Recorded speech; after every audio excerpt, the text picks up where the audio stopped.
hawa kowe wani karo lakunem. Hawanem nemoni wujudem. Uripem wis tak buka. Kuwasanem tak tekani. Hawa kawujudanem tak balekno. Hawa apa sing ape mbok lakoni?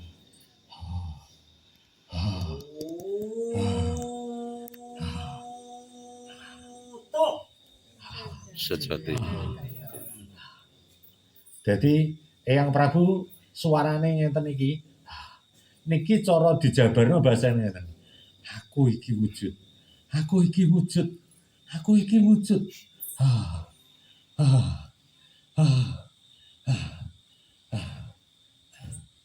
Dititiki tembung niki mboten enten sing ngonangi.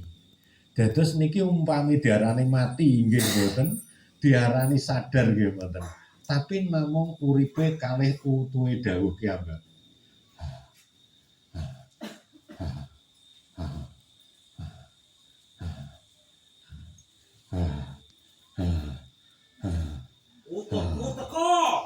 Wujud. Suaraku. Iki aku dhewe.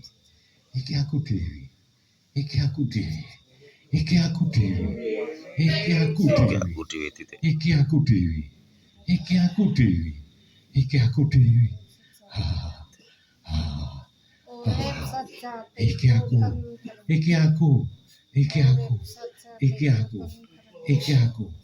Iki aku. Iki aku. Iki aku. Iki aku.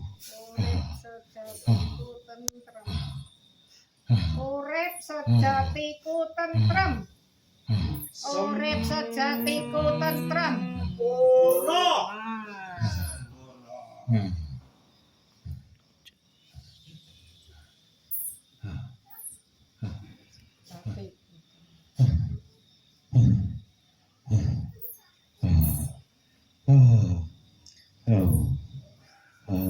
Auto.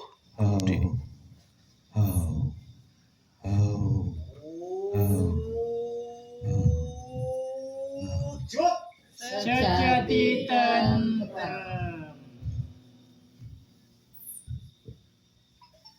Bahasane mboten kados sakniki dulur nggih. Dados niki tak terjemahno, tak suarano riyen dulur nggih.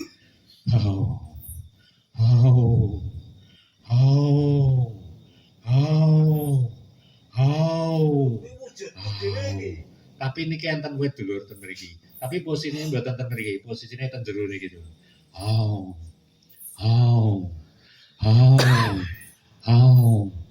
Untukku dhewe titik.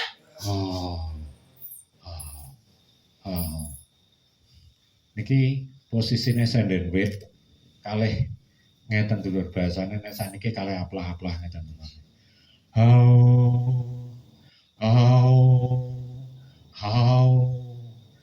Guru sejati dawuhe namung ngeten. Saiki kowe goleki sapa?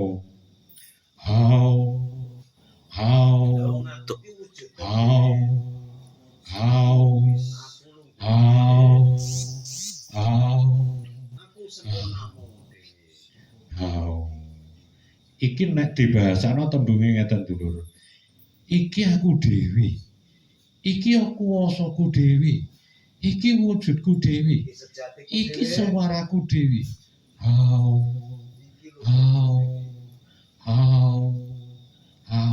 Niki mutah dulur.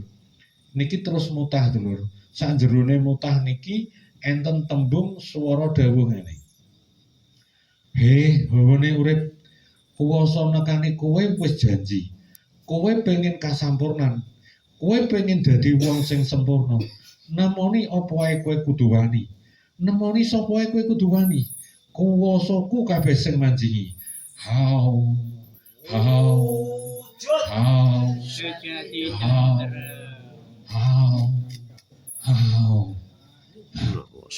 Ing niki tembunge kados niki. Nah, niki kados niki.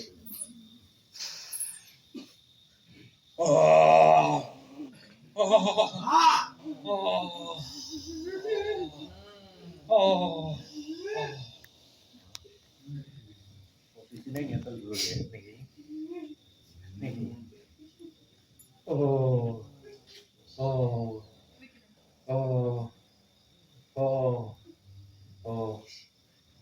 niki nek cara benere niki sukune ten mriki.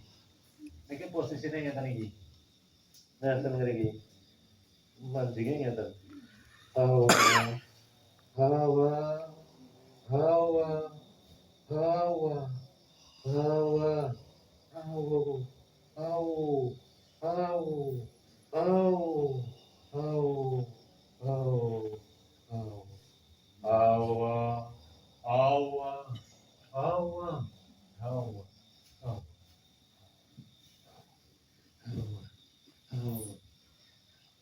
Niki utah tok dulu tadi. Awa, awa, awa.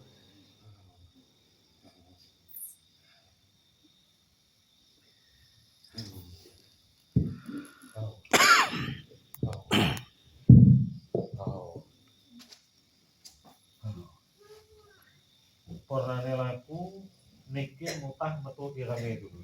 Nggih, niki mutah metu irenge dados mutah kuwaya sing wis ireng. Dadi mutah niki boten enten isine tapi mutah kuwaya niku mutah banyu ireng sing wis entek-entekan.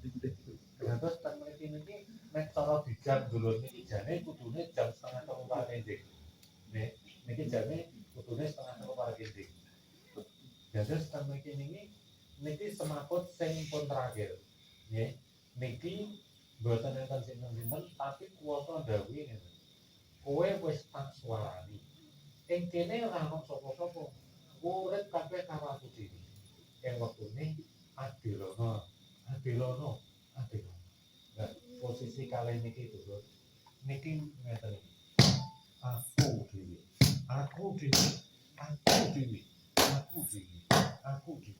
Niki enten wis gedene nek diameter sak meter enten dulur niki.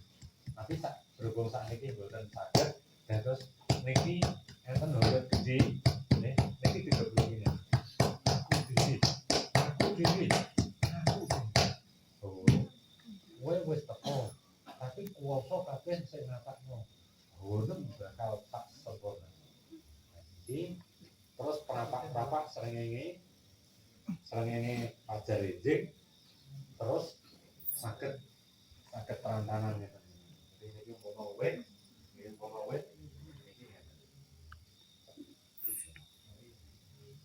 tapi boten ngaputi niku. Nah, enten srengenge niki posisine. Nah, ten mriki dulu nggih. Sang Prabu, Eyang Prabu niki terus cara bahasa sakniki kan. Nyepatani bahasane. Suaraku ing titik wancine bakal dadi kaluhuran. Tapi ten mriki pun boten enten swara sing gedhe dulu. Dadi swara niki pun kecil-kecil kados anu niku. Dadi ten mriki niki terus pun rondo enten kekuatan nggih disukani toya kesejatian bahasane ten mriki terus tapi ten jero posisine ra teng mriki. Terus datang mriki didhawuhi sampai 7 dina aja ngisep teko panggonan. Jadi sampai 7 dina.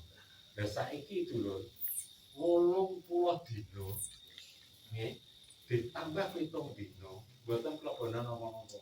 Tapi tadah bun. Tapi bun mboten saged medhun mergi saking agropi. Datang mriki namung teteguhan mawon dulur sing dilampahi. Jadi sakniki kula nuduhno napak wilas utawa gelar sejatine Eyang Prabu Angken Darma nalika dugi niki ing taun kepungkur wasane dawuh nuduhne ngeten.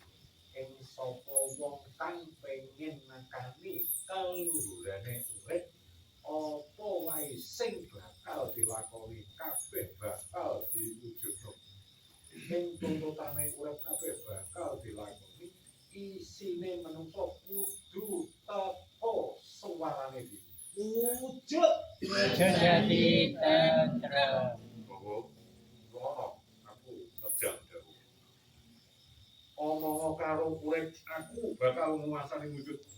Omong karo wujud aku bakal nguasani utuh. Lungguhno kabeh manungsa bakal tak dawuh. Prabu nampa kuwasa lungguh kamulyane. Dados Eyang Prabu nampi kamekten dhateng mriki nggih menika ingkang dipun wujudi swara lungguh kawujud. Swara lungguh kawujud Eyang Prabu saged ngendika kalih adile urip. Adile urip ingkang dipun wastani kecap kalih gumelar. Mula ajarane Eyang Prabu Anggradarma ditata kelawan apa ae iso. Diteguna kelawan tuntutan apa ae iso.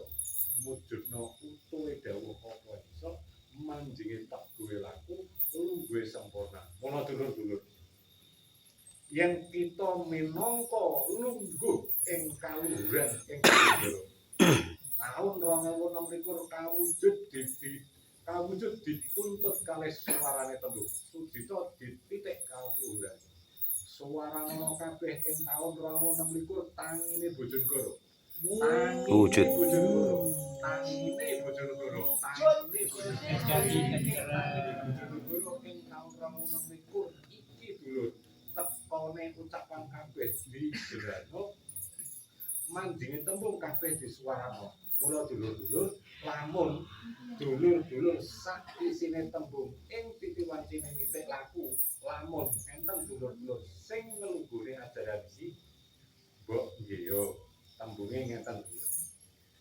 Tekane nganggo tembung aja klebet panganan nggih saorarane nek kuat 3 dina dulur. Ben iso minangka dadi tetese keluhurane Sang Prabu Anggradarma.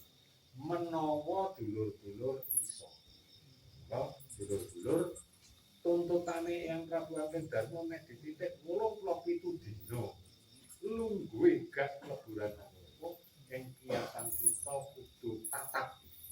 Kita kudu tatap melepasno kabeh sing diarani kanestane laku. Mula tuntunan laku iki dulur-dulur kula minangkani lampah keteguhan kuwasane tembung aja sampe kasidran, aja sampe kecampuran. Eyang Prabu Anggradarma ora diabal-abal. Mula dulur-dulur isuwa nemoni tuntunane, tutuke lungguhe keteguhan. Dadi kabeh dulur-dulur iki yen wis dibalekno karo ajaran adil ing lakune, mula Eyang Prabu dilakokno karo tembung enteki nek kowe pengen keluhuran ing laku kamulyan. Mula sing dienteki boten namung sipate, boten namung kanestane, tapi keluhurane dienteki sakisi-isine. Mula dulur-dulur ajaran Eyang Prabu Anggradarma kathah sing muasana tembung sing titisane Wisnu Duna wujude dhewe. Mula titise Wisnu Duna wujude dhewe. Dadi tembunge kuwasa dawuh ngeten. Kowe sapa? Adelana uripun dhisik. Kowe ngalungguhi apa? Lakona wujudem dhewe. Kowe ngandhakno apa? Aku wujudem dhewe. Kowe nekani apa? Lungguhe ana wujudem dhewe. Kowe nekani apa? Lungguh ana uripmu dhewe. Utuh dawuh kados ngoten iku niki kangge gumelar ing adile diri pribadi. Mula enten tuntunan tembung. Aja ngomong nek urung kedawuhan. Aja tetap nek urung didhawuhi. Aja goleki nondi-nondi. Ana nekani, ana nindaki, ana nataki, ana nitiki, ana diteku kowe dawuh wujud dhewe.